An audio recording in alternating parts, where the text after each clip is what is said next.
Hello बच्चों, कैसे हैं आप सब। आई होप आप सब अच्छे होंगे। आपकी स्टडीज बहुत ही ज़बरदस्त चल रही होगी।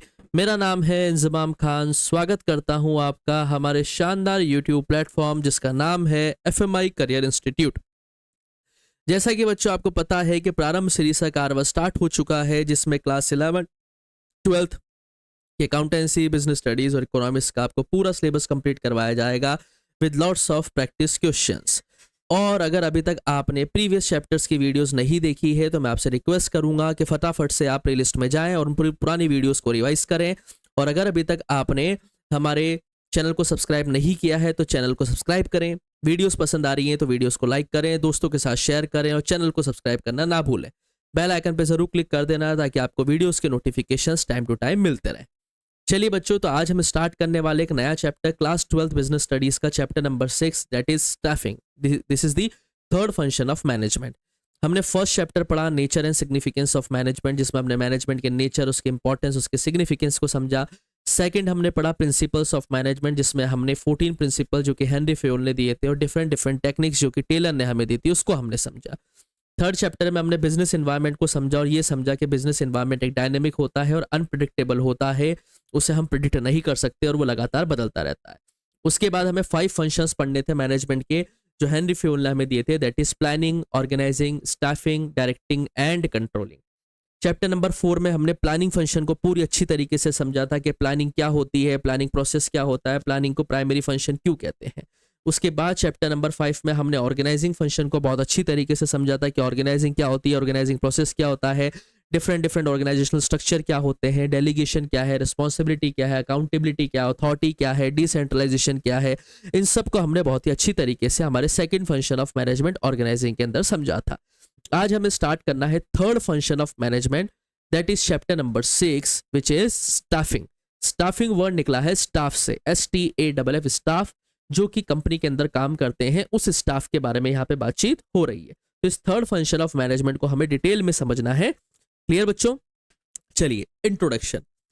The success of any organization does not depend upon its physical and financial resources, but it depends upon the proper utilization of human resources. Very well said. किसी भी ऑर्गेनाइजेशन की सक्सेस उसके फिजिकल और फाइनेंशियल रिसोर्सेज के ऊपर depend नहीं करती। ये डिपेंड करती है कि आपकी बिजनेस ऑर्गेनाइजेशन के अंदर जो ह्यूमन बीइंग काम कर रहे हैं, आप उसको सही तरीके से यूटिलाइज कर पाए। So hard working efficient people of these organization, the key to success of any organization is the right person at the right job position. किसी भी ऑर्गेनाइजेशन को अगर आपको सक्सेसफुल बनाना है तो एक सही बंदे को आपको सही काम देना पड़ेगा। Right person for the right job. जैसे मुझे काम आता है बिजनेस पढ़ाने का तो मुझसे बिजनेस पढ़वाया जाए। अगर आप मुझसे अकाउंट्स पढ़वाएंगे तो मैं अकाउंट्स उतना अच्छी एफिशिएंसी से नहीं पढ़ा पाऊंगा जितना शाहरुख सर पढ़ा पाएंगे, क्योंकि इनके अकाउंट्स से पकड़ अच्छी है। ऐसा नहीं है मुझे अकाउंट्स नहीं आती है, लेकिन अकाउंट्स आती है, लेकिन उतना ज्यादा मैंने प्रैक्टिस नहीं किया है जितना शाहरुख सर ने किया है। तो राइट पर्सन को जब राइट जॉब मिल जाती है तो वो 100% इफेक्टिवनेस और एफिशिएंसी के साथ काम करता है। और जब वो 100% इफेक्टिवनेस और एफिशिएंसी के साथ काम करता है तो किसी भी बिजनेस ऑर्गेनाइजेशन की सक्सेस 100% कंफर्म होती है। स्टाफिंग इसी फंक्शन पे फोकस करता है कि राइट पर्सन को राइट जगह पर रखा जाए। Finding the right person for the right job. एक सही आदमी को ढूंढना है सही काम के लिए, उसे हम क्या बोलते हैं बेटा? स्टाफिंग बोलते हैं। Staffing involves finding the right person for the right job, मतलब जिसकी जैसी क्वालिफिकेशन, जिसको जैसा काम आता है उसको वैसा काम दिया जाए। अगर आदमी को उसकी क्वालिफिकेशन के अकॉर्डिंग, उसके स्पेशलाइजेशन के अकॉर्डिंग अगर आप काम देंगे तो वो 100% इफेक्टिवनेस और एफिशिएंसी के साथ काम करेगा और बिजनेस ऑर्गेनाइजेशन सक्सेस होगा ही होगा। स्टाफिंग के अंदर हम मैन पावर को ढूंढते हैं, प्लानिंग करते हैं, उनको रिक्रूट करते हैं, सेलेक्ट करते हैं, ट्रेनिंग देते हैं, कंपनसेशन देते हैं, प्रमोशन देते हैं और उनको इंडिविजुअल डेवलपमेंट के काफी सारे मौके देते हैं। इन शॉर्ट, अगर हम स्टाफिंग की डेफिनेशन को समझे तो finding the right person for the right job. एक सही आदमी को ढूंढना है सही काम के लिए। अगर आप सही आदमी को सही काम दे देते हैं उसकी क्वालिफिकेशन के अकॉर्डिंग, उसके स्पेशलाइजेशन के अकॉर्डिंग, तो 101% जो है वो इफेक्टिवनेस एफिशिएंसी के साथ काम करेगा और बिजनेस ऑर्गेनाइजेशन ग्रो करेगी ही करेगी। Getting my point? So what are the importance of human और staffing? Human resources are the foundation of any business. हर बिजनेस फाउंडेशन, हर बिजनेस की फाउंडेशन होती है ह्यूमन रिसोर्स, यानी कि ह्यूमन कैपिटल, जो कंपनी के अंदर काम करने वाले लोग हैं। कोई भी ऑर्गेनाइजेशन सक्सेसफुल नहीं हो सकती है अगर वो सही पोजीशन को सही आदमी से फिल ना करे।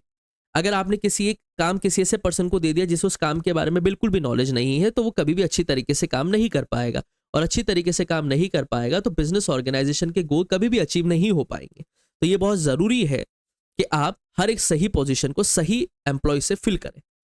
प्रॉपर स्टाफिंग एंश्योर्स, अगर आपने स्टाफिंग फंक्शन को सही तरीके से परफॉर्म किया तो आपकी बिजनेस ऑर्गेनाइजेशन को उससे क्या क्या बेनिफिट मिलने वाले हैं। It helps in discovering and obtaining competent personal for various jobs. जाहिर सी बात है, आप डिस्कवर कर पाएंगे नए नए जॉब्स के लिए कौन कौन से कॉम्पिटेंट पर्सनल आपको मिलते हैं। स्टाफिंग फंक्शन से हर एक इंडिविजुअल की हाई परफॉर्मेंस निकलती है, क्योंकि आपने उसको सही काम दिया है तो उसके 100% इफेक्टिवनेस और एफिशिएंसी के साथ वो काम करेगा। स्टाफिंग फंक्शन अगर आपने सही तरीके से इंप्लीमेंट किया है तो आपका बिजनेस हमेशा सर्वाइव करेगा और ग्रोथ भी करेगा, लगातार आप आगे की तरफ बढ़ते ही जाएंगे। स्टाफिंग फंक्शन को आप सही तरीके से परफॉर्म करते हैं तो हर एक इंडिविजुअल एम्प्लॉय को जॉब सेटिस्फेक्शन मिलता है, उसका मोराल बढ़ता है, क्योंकि आपने उसको वो काम दिया जिस काम में वो माहिर था, तो उसका मोराल भी बढ़ेगा, उसको जॉब सेटिस्फेक्शन भी मिलेगा और कहीं ना कहीं उसका मोटिवेशन भी इंक्रीज होगा ही होगा। स्टाफिंग के अंदर हम जितनी भी एक्टिविटीज परफॉर्म करते हैं ह्यूमन रिसोर्सेज से रिलेटेड, वो इसलिए करते हैं ताकि ओवर मैपिंग या ओवर यूटिलाइजेशन ना हो।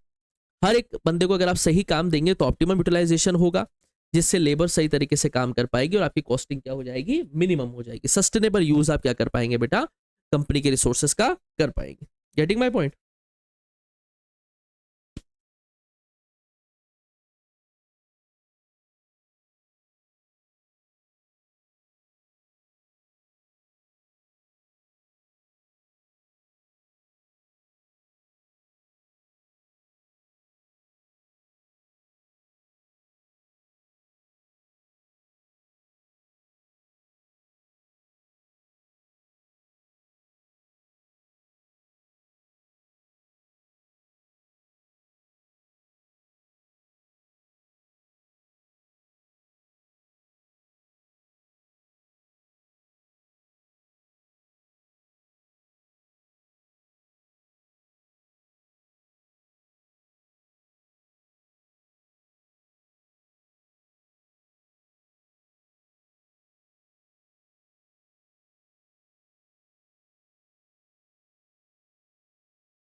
Staffing is a part of human resource management. बेटा देखिए, स्टाफिंग क्या है, ह्यूमन रिसोर्स मैनेजमेंट का ही पार्ट है, यानी कि स्टाफिंग एक नैरो कॉन्सेप्ट है, ह्यूमन रिसोर्स मैनेजमेंट एक ब्रॉडर कॉन्सेप्ट है। Getting my point?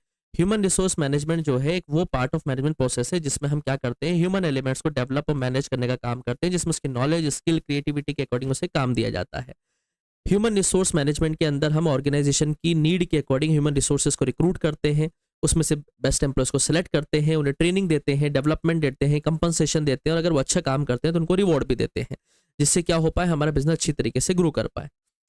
ये फंक्शन जो होते हैं small scale small organization manager किए जाते हैं। देखो, स्टाफिंग फंक्शन जो होता है वो स्मॉल ऑर्गेनाइजेशन के होता है, लेकिन जब एक बड़ी ऑर्गेनाइजेशन के अंदर स्टाफिंग फंक्शन को परफॉर्म करते हैं तो उसके अंदर एक सेपरेट डिपार्टमेंट बनाया जाता है जिसे हम ह्यूमन रिसोर्स डिपार्टमेंट कहते हैं।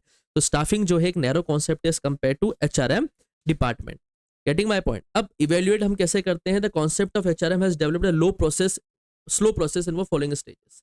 देखिए, इंडस्ट्रियल रिवोल्यूशन आने के बाद ट्रेड यूनियन एक्टिविटीज एक्टिव हो गई।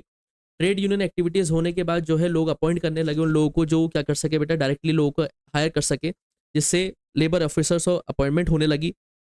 इंट्रोडक्शन आया फैक्ट्री सिस्टम का तो बहुत सारे लेबर्स को हायर किया जाने लगा, अपॉइंटमेंट होने लगा, उन्हें रिक्रूट किया जाने लगा, सिलेक्शन देने लगे, ट्रेनिंग देने लगे बेटा। उसके बाद देखा जाने लगा कि हाँ, कोई अच्छा काम कर रहा है तो उसे रिकॉग्नाइज भी करना है, प्रमोशन भी देने हैं, रिवॉर्ड्स भी देने हैं। तो इस तरीके से क्या हुआ, ह्यूमन रिसोर्स डिपार्टमेंट एक तरीके से अचानक से ओरिजिन। क्लियर बेटा? So in this lecture we discuss about the introduction of staffing. Staffing क्या होती है, इंपॉर्टेंस क्या है उसके बिजनेस ऑर्गेनाइजेशन के ग्रोथ में, उसके बाद आगे के लेक्चर्स के बारे में हम इसके अंदर और डिटेल्स में पढ़ेंगे। आई होप आपको ये लेक्चर समझ में आया होगा। फिर भी अगर आपको कोई डाउट रहता है तो आप कमेंट सेक्शन में अपने सवालों को छोड़ सकते हैं। जल्दी ही मिलेंगे इसके लेक्चर नंबर 2 से। तब तक के लिए आप लोग पढ़ते रहें, मस्त रहें। Thank you, bye bye.